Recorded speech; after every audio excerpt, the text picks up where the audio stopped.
हिंदी साहित्य की प्रसिद्ध कहानियों के चैनल में आपका स्वागत है। आज सुनिए हिंदी साहित्य की अग्रगण्य युवा लेखिका मनीषा कुलश्रेष्ठ जी की लिखी हुई उनकी बेहद फेमस कहानी केयर ऑफ स्वात घाटी। तो शुरू करें कहानी केयर ऑफ स्वात घाटी। ये मेरी अस्मिता का प्रश्न है, विद्वता का अभिमान नहीं है मुझे। ज्ञान पर विश्वास अवश्य है। सब कहें तो कहें कि वाचकनु के ऋषि कुल में किसी स्त्री ने शास्त्रार्थ में भाग नहीं लिया, फिर वो भी याज्ञवल्क्य के जैसे महान ज्ञानी के समक्ष, समूचे राजदरबार के समक्ष। राजा जनक के ब्रह्म यज्ञ में मैं ब्राह्मणत्व और आत्मा को लेकर कुछ प्रश्न उठाने का साहस बल्कि दुस्साहस करने जा रही हूँ। तुम मुझे रोको मत प्रिय। मेरे पिता ऋषि वाचकनु और मेरे बाल सखा तुम ही ने तो मुझे तर्क का सामर्थ्य दिया है। तुम दोनों के बीच बैठकर ही मैंने ये सीखा है। मैं तुम्हारी वाग्दत्ता अवश्य हूँ, मगर हूँ तो एक स्वतंत्र इकाई। इस चराचर विश्व में विद्वजनों के प्रतिपादित नियमों के विपरीत सोचने और प्रश्न करने या खंडन करने का तर्क मैंने अर्जित कर लिया है, तो क्यों नहीं अब याज्ञवल्क्य के समक्ष? ऐसा अवसर दुर्लभ होता है। नहीं, तुम मुझे नहीं रोक सकते। तुम्हें मेरी मर्यादा की चिंता है ना? हजारों पुरुषों के समक्ष नेत्र और मस्तक उठाकर प्रश्न उठाऊंगी तो लो मैंने डाल लिया दुशाला अपनी यौवन पुष्ट देह पर। कहो तो इस सुंदर मुख पर भी हवन कुंड की राख मल लूं और कुरूप कर लूं। ये जान लो, तुम और पिता से भी कह दो कि मेरी ये देह मेरे ज्ञान और प्रतिमा की कारा नहीं बन सकती, नहीं बन सकती। तालियों की गड़गड़ाहट से थिएटर हॉल गूंज उठा। सुगंधा हल्के हल्के हांफते हुए ग्रीन रूम में चली आई। साथियों ने उसे घेर लिया, फुसफुसा कर बधाई देने लगे। वाह सुगंधा, पहली बार में ही झंडे गाड़ दिए। क्या डायलॉग डिलीवरी थी, शानदार। दर्शक दम साधे बैठे हैं। क्या सच? हाँ, गार्गी बनी सुगंधा ने एक नज़र शीशे पर डाली। विद्रोहिणी विदुषी ऋषि कन्या के वेश में उसने अपनी देह को लंबवत देखा। वो हल्का हल्का कांप जरूर रही थी, मगर मंच पर बोले संवादों का ओज अब भी देह से उत्सर्जित हो रहा था। राजा जनक के 9 रत्नों में एक रत्न गार्गी, शास्त्रार्थ में भाग लेने को उत्सुक गार्गी। और सुगंधा, वो कौन है? उससे अपनी पहचान की डोर छूटने लगी थी। उसने रंगीन दुशाला बदला और सफ़ेद दुशाला सीने और कंधों पर लपेट लिया। जंघा तक लहराते हुए खुले बाल खींचकर पीछे जूड़े में बांधे, फूल बालों में से निकाल फेंके। उसके चौड़े सांवले माथे पर पीले वाटर कलर से मेकअप आर्टिस्ट निधि ने चंदन का सा त्रिपुंड उसके माथे पर रचा दिया, बीच में लाल बिंदु। वो अपनी बारी आने तक बाकी के संवाद बुदबुदाते हुए दोहराने लगी। भूत, भविष्य और वर्तमान क्या है? ये काल क्या है और किस पर बुना गया है? इस काल का ताना बाना और बुने जाने की पुनरावृत्तियाँ किससे ओतप्रोत हैं? महात्मन, स्वर्ग के ऊपर क्या है और धरती के नीचे क्या है? इन दोनों के बीच क्या है? ये ब्रह्मलोक क्या है? ये कैसे रचा गया और कब विकसित हुआ? गार्गी, इतने प्रश्न मत कर बेटा कि तेरा सिर ही फट जाए। याज्ञवल्क्य के बना अनुज अपने आसन से उठ खड़ा हुआ और उसे लाल आंखों से घूरने लगा। वो डायलॉग भूलने को थी, मगर उसने मन से 2 पंक्तियां बोलीं, फिर शेष खुद ब खुद जुबान पर आ गईं। क्षमा करें महाराज जनक, मेरा उद्देश्य मेरे प्रश्न व्यर्थ नहीं है। सुगंधा ने प्रश्नवाचक दृष्टि राजा जनक के सिंहासन की ओर डाली। राजा जनक ने दृष्टि झुका ली। महात्मन याज्ञवल्क्य, आप तो मुझे क्षमा करें। जैसे विदेह या काशी के किसी योद्धा के किशोर पुत्र अपनी ढीली डोर वाले धनुष पर भी बाण चढ़ाकर युद्ध के लिए किसी को भी ललकार सकते हैं, इन प्रश्नों के पीछे वैसा ही बाल सुलभ साहस ही समझ लें, मगर उत्तर अवश्य दें। बस मेरे इन अंतिम 2 प्रश्नों के उत्तर दें।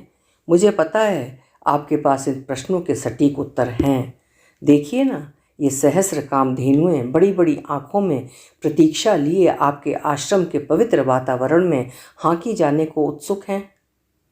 कहकर ऋषि वाचकनु की पुत्री गार्गी शांत हो गई और अपने आसन से उठकर एक गाय के भोले मुख को सहलाने लगी।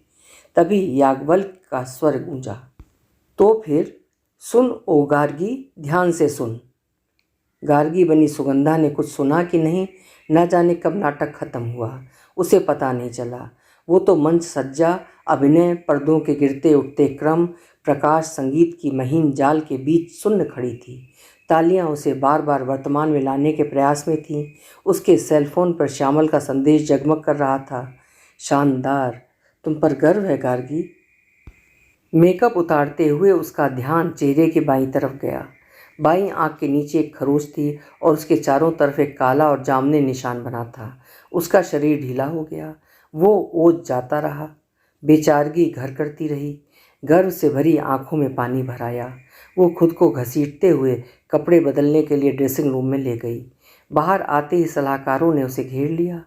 सुगंधा, पहली परफॉर्मेंस में ये जलवे।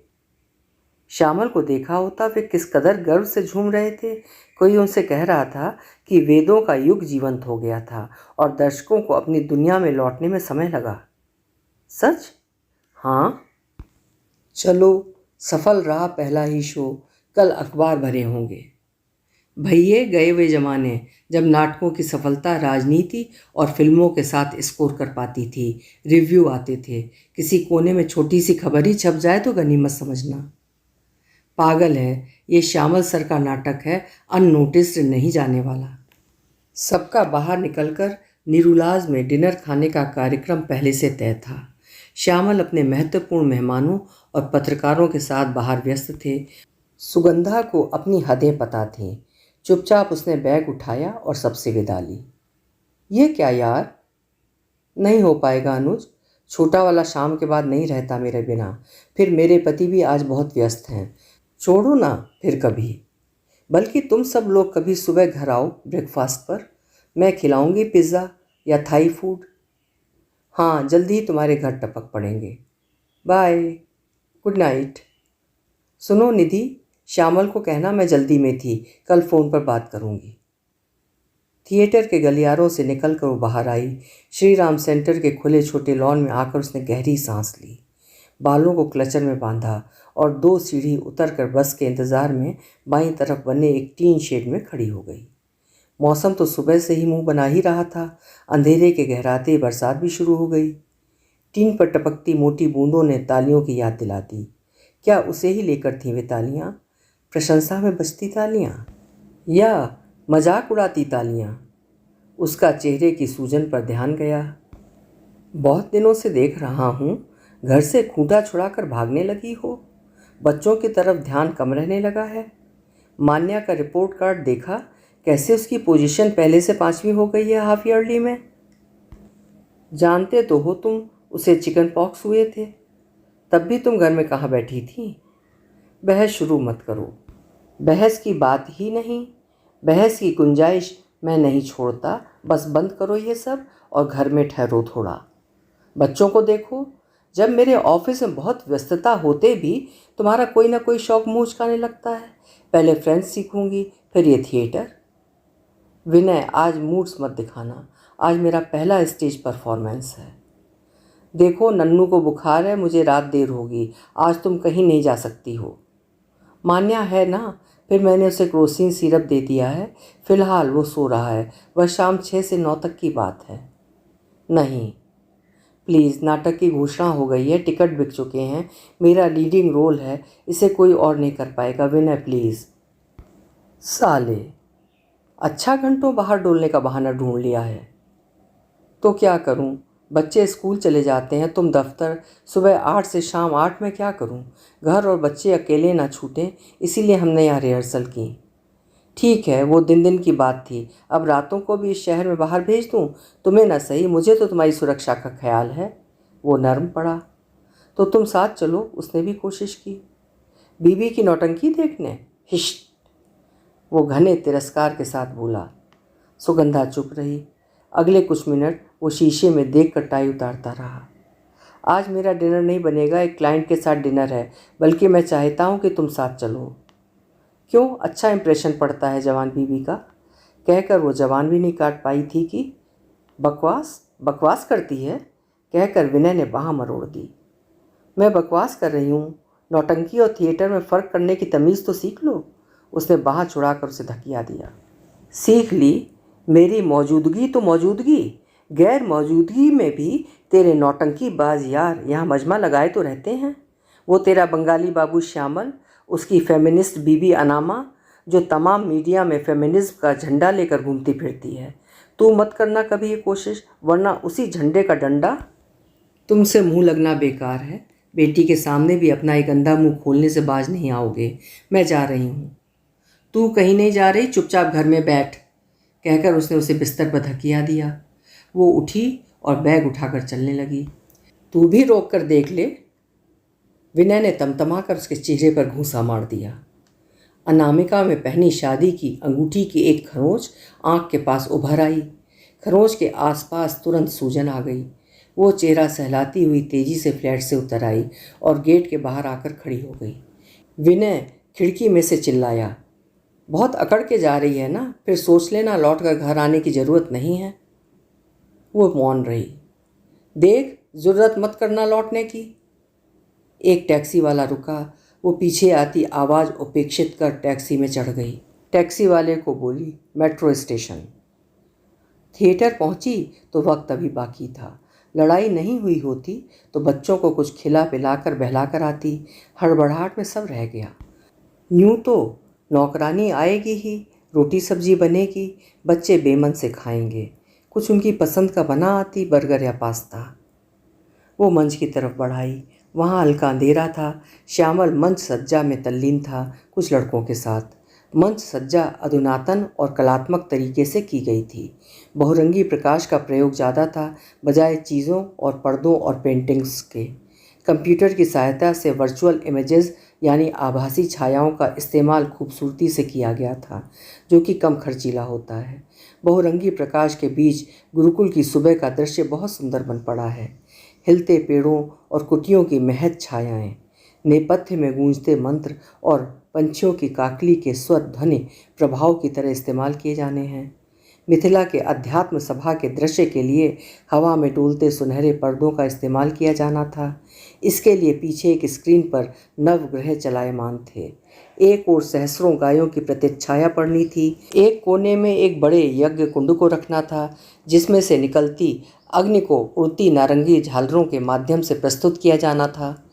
एक सचमुच की सजी हुई गाय बाकी आभासी गायों का प्रतिनिधित्व करने को लाई गई थी।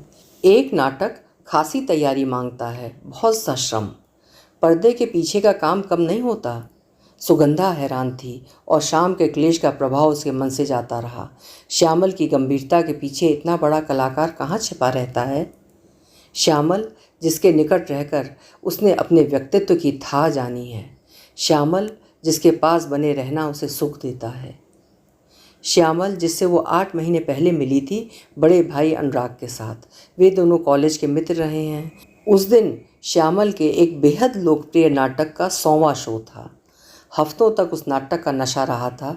तब उसने सोचा तक नहीं था कि एक दिन वो इसी लोकप्रिय नाट्य निर्देशक के निर्देशन में मंच पर उपस्थित होगी। एक दिन ना जाने किस बहके हुए फुर्सतिया क्षण में उसने श्यामल को फ़ोन किया था। क्या मैं आपके किसी नाटक में एक पेड़ या खंबे का रोल पा सकती हूँ? नहीं, वहाँ भी लंबी कतार है। पर्दा गिराने और उठाने वाले की जगह ज़रूर है, कर लोगी? हाँ, आपके नाटक में उपस्थित रहने के लिए कुछ भी करूँगी। तुम्हारी क्वालिफ़िकेशन क्या है? MSc botany. मार डाला। क्यों? कलाओं से कहीं दूर का कोई वास्ता? ना। नाटक पढ़े? नहीं। देखे? स्कूल में देखे, किए नहीं। गार्गी के बारे में सुना है? कौन गार्गी? पौराणिक पात्र? शायद हाँ, कभी स्कूल की किसी संस्कृत की किताब में या हिंदी के पाठ में, पर याद नहीं। नेट पर देखना और रिसर्च करके मुझे कल बताना। तुम मेरे साथ स्क्रिप्ट पर काम करोगी। मुझे स्टेज पर छोटी सी उपस्थिति चाहिए थी। स्क्रिप्ट? स्टेज बात की चीज़ है। नेपथ्य में काम करना सीखोगी तभी तो ना मंच को समझोगी। ठीक है। स्क्रिप्ट पर काम करने में 2 महीने जाने कहाँ उड़नछू हो गए। बहुत कुछ सीखा उसने श्यामल से। इस नाटक में गहरी रुचि जाग उठी। गार्गी के चरित्र ने उस पर असर डालना शुरू किया। स्क्रिप्ट देखकर श्यामल की पत्नी अनामा ने जब इस गैर पारंपरिक कम ग्लैमरस रोल में रुचि लेने की जगह दूरदर्शन के चर्चित सीरियल में अपना समय देना ज़्यादा पसंद किया तो श्यामल ने सुगंधा में अपनी गार्गी को खोजा। लंबे बाल, चौड़ा माथा, चौड़ा जबड़ा, कम झपकने वाली जिज्ञासु आँखें, गड्ढे वाली ठोड़ी और जिद्दी व्यवहार जताती नाक, हल्की भारी आवाज़, लंबी और पुष्ट देह। मैं कर पाऊंगी, कर लोगी। एक विश्वास था निर्देशक श्यामल का, जिसका निर्वाह करना था सुगंधा को। वो जुट गई। दूध उफन रहा है, सुगंधा रट रही है डायलॉग।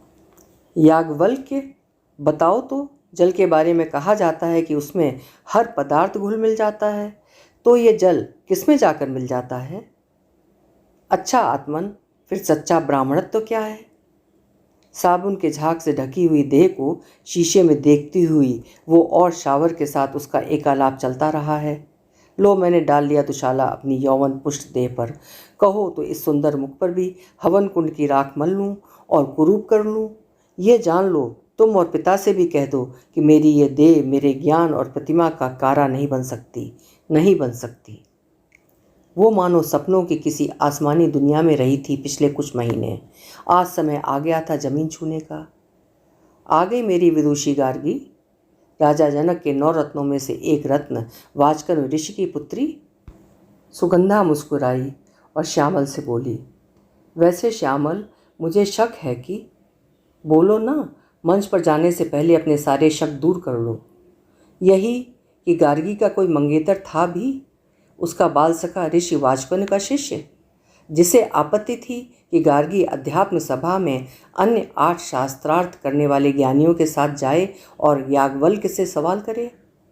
आपने स्क्रिप्ट में ये मिथक बुना है या सच है? वो सदा की बाल ब्रह्मचारिणी थी या बाद में अविवाहित रहने का प्रण लिया? नेट पर बाल ब्रह्मचारिणी होने का ही जिक्र है। कई लोगों ने उसे याज्ञवल्क्य की पत्नी भी समझा है। मिथक हो कि कल्पना, जो नाटक को पूर्णता व सार्थकता दे वही सही है। मुझे कहीं लगता है कि सुंदर और युग प्रवर्तक गार्गी को प्रेमी या मित्र विहीन बनाकर वह दारण्यक उपनिषद में ज्यादती हुई है, श्यामल बोला।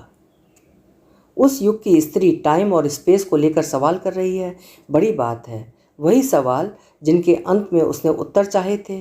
स्पेस और टाइम के बाहर क्या है? ब्रह्मांड। तो फिर पूछती है, ये ब्रह्मांड किसके अधीन है, जिसका गोलमोल उत्तर याज्ञवल्क्य महाशय देते हैं, जिनका लॉजिक मैं नहीं समझ पाता। ऐसा क्यों? सुगंधा ने पूछा। वही कि कोई अविनाशी तत्व, अक्षरत्व, जिसके अनुशासन व प्रशासन में सब ओतप्रोत है। All rubbish. समझती नहीं? प्रश्नों के उत्तर की जगह गार्गी को धमकी देने वाले याज्ञवल्क्य को निरुत्तर छोड़कर पुरुष जाति की हेटी करानी थी क्या? जबकि वे उत्तर विहीन हो चुके थे। मगर हो सकता है कि क्षेपक की तरह आगे जोड़ा गया हो, या उनके खींचने पर गार्गी ने ही स्वयं वे उत्तर दिए हों। हो सकता है कि प्रेम भरे सम्मान के कारण गार्गी ने अंत में कहा हो कि याज्ञवल्क्य के पास हर प्रश्न का उत्तर है, चाहे वो धरती या ब्रह्मलोक से जुड़ा हो या अंतरिक्ष से। ब्राह्मणत्व या पुरुष की इयत्ता से जुड़े प्रश्न हों, वे ब्रह्म ऋषि हैं, वे इन सहस्रों गायों के अधिकारी हैं। मगर फिर स्त्री की इयत्ता? ये प्रश्न क्यों नहीं किया गार्गी ने? और मेरी विवशता देखो कि मैं गार्गी के सम्मान में इस उपनिषद के किसी तथ्य को कल्पना से बदल नहीं सकता, अंदाजा लगाकर भी नहीं। लोग थिएटर फूंक देंगे। गार्गी की माँ, बाल सखा और संगीत साथियों तक का हल्का सा जिक्र कहीं नहीं है। हाँ, अपनी परंपरा की विरासत इतनी समृद्ध है, मगर हमारे पास सही तथ्यों के मामले में दरिद्रता ही दरिद्रता है, विवश कर देने वाली दरिद्रता। उस समय के ब्राह्मणों ने सदियों तक अपने लाभ के लिए बहुत कुछ नष्ट हो जाने दिया और बहुत कुछ क्षिपकों की तरह हमारे महान ग्रंथों में जोड़ दिया। सुगंधा चकित हो श्यामल की पीड़ा को देखने लगी तो वो संभला। खैर, डायलॉग्स जहाँ जहाँ भूलती थी वहाँ सुधारा। सुगंधा कर तो लोगी ना, खासी भीड़ होगी। हाँ शायद, पता नहीं, डराइए मत। एक्सप्रेशंस शार्प और ड्रामेटिक रखना। पौराणिक नाटक है, फिर दिन की रिहर्सल और रात में मंच की नकली रोशनी में फ़र्क होता है। तुम्हारे उच्चारणों पर तो पूरा कॉन्फिडेंस है मुझे, वही तुम्हारी ताकत है। Good luck Sugandha. Green room में चलो, मैं पहुंचता हूँ। निधि वहाँ है तुम्हारे कॉस्ट्यूम के साथ। कॉस्ट्यूम पौराणिक किस्म का था। कंचुकी नुमा ब्लाउज, नाभिदर्शना साड़ी, सुनहरे दुशाले ने जरा राहत दी।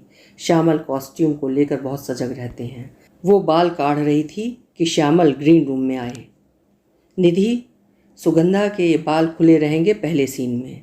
दूसरे तीसरे सीन में जब वो ब्रह्मचारिणी रहने का प्रण लेती है, उसके बाद से ये जूड़े में बंधे हुए रहेंगे। माथे पर चंदन का त्रिपुंड रहेगा।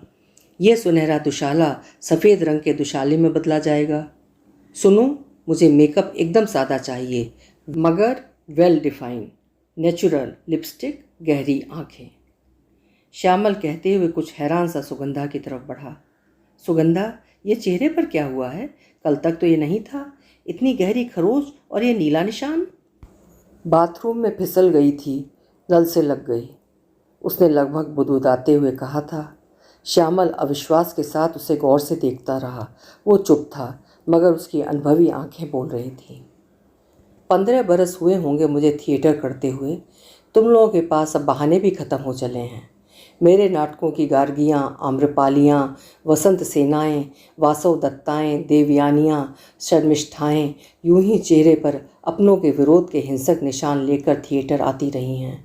बहाने भी अमूमन यही सब, मसलन बाथरूम में फिसल गई थी, बच्चे ने गलती से खिलौने वाली कार से मार दिया, टैक्सी या बस के दरवाजे से टकरा गई। तुम पहली तो नहीं हो सुगंधा। प्रत्यक्षतः वो इतना ही बोला और बाहर निकल गया। कोई बात नहीं, जाओ पहले बर्फ़ लगा के सूजन दबा लो, फिर कंसीलर लगाकर गहरा फाउंडेशन लगा लेना। समय होने वाला है, जल्दी करो। वो उसे ग्रीन रूम में शर्मिंदा छोड़ गया था। उसे लगा वो सारे संवाद भूल जाएगी। उसने अपने संवादों वाला पुलिंदा निकाल लिया।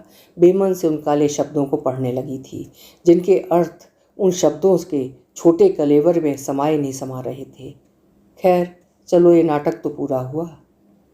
बस आने में देर लग रही थी। शेड में खड़े लोग एक एक कर टैक्सियां पकड़ रहे थे। वो भी एक टैक्सी की तरफ बढ़ी। कहाँ जाना है madam? Don't come back home. इस जुर्रत के साथ घर लौटने की ज़रूरत नहीं है। उसके कानों में खिड़की से उछलकर किसी पत्थर की तरह पीठ पर पड़ी आवाज़ गूंजी। मैडम, बारिश तेज हो रही है, कहाँ जाना है? कहाँ? क्या वो भूल गई? गुरुकुल या विदेह के दरबार से बाहर आओ गार्गी। मंच और थिएटर के बाहर तुम्हारा एक घर है, वहाँ बच्चे हैं, विनय है। विनय डिनर पर बाहर गया होगा। बच्चों ने नौकरानी के हाथों खाना पता नहीं खाया होगा या टीवी देखते होंगे। मान्या का होमवर्क अधूरा होगा। नन्नू को बुखार है। इडियट, ये सब भूल कैसे सकती हो? मैडम, किधर जाना है? घर, ऑफ कोर्स घर ही। घर किधर, पता है कोई? हाँ है, सुगंधा टैक्सी में घुसते हुए बोली। ड्राइवर ने टैक्सी बढ़ा दी। उसने सीट से सिर टिका लिया। शीशे के बाहर की तेज होती बारिश धीरे धीरे आंखों में होने लगी। उसने आंखें बंद की तो 2 बूंदें पलकों की कोरों पर आकर उलझ गईं। टपकने से पहले उसने उन्हें रुमाल में सोख लिया। मेरा पता क्या पूछते हो? मैं तो प्रज्ञा और गर्भाशय के बीच उल्टी लटकी हूँ। वाह, क्या डायलॉग है! कहीं पढ़ा था। प्रज्ञा आसमान छूना चाहती है, गर्भाशय धरती में जड़ें धंसाए हुए है। इस विचार ने उसे अवचेतन में गहरे धंसा दिया। क्या क्या मन में घुमड़ने लगा। हाँ है पता, मेरा भी पता है। तुम सुनो, सब सुन लें। सुगंधा बहुत धीमे होठों में बुदबुदा रही थी। मैं गार्गी, केयर ऑफ याज्ञवल्क्य। मैं दुष्चरित्र अहिल्या, केयर ऑफ गौतम ऋषि। मैं भंवरी देवी, मैं रूप कुंवर, केयर ऑफ लोक panchayat. Care of honour killing, care of chastity belt. Pub में पीटी जाने वाली लड़की हूँ, केयर ऑफ शिवसेना। नाजनीन फरहदी हूँ, केयर ऑफ तेहरान जेल। मैं सरेआम कोड़े खाने वाली वो कमसिन लड़की, केयर ऑफ स्वात घाटी। अभी आप सुन रहे थे मनीषा कुलश्रेष्ठ जी की लिखी हुई उनकी एक बेहद प्रसिद्ध कहानी केयर ऑफ स्वात घाटी। ये कहानी 2009 में प्रकाशित हुई थी। आशा है कहानी आपको पसंद आई होगी। कल मिलेंगे फिर किसी उम्दा कहानी के साथ। आपका समय शुभ हो।